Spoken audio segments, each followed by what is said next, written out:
How to add, remove location tags when taking picture with camera on Samsung Galaxy S26 Ultra. So let's start the video. First of all, go to app library. Now here, so click on camera app. Now here, so click on this 4 dot icon.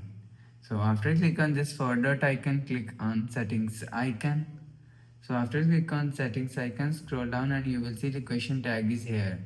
So if you want to add location tags when taking picture to camera, so turn on this button.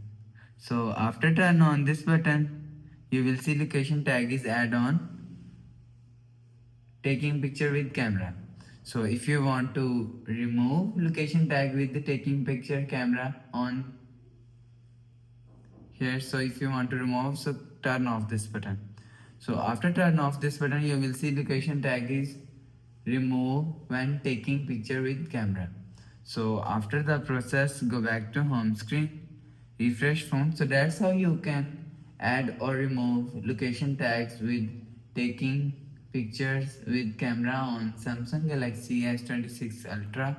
So if you like the video, please subscribe. Thanks for watching.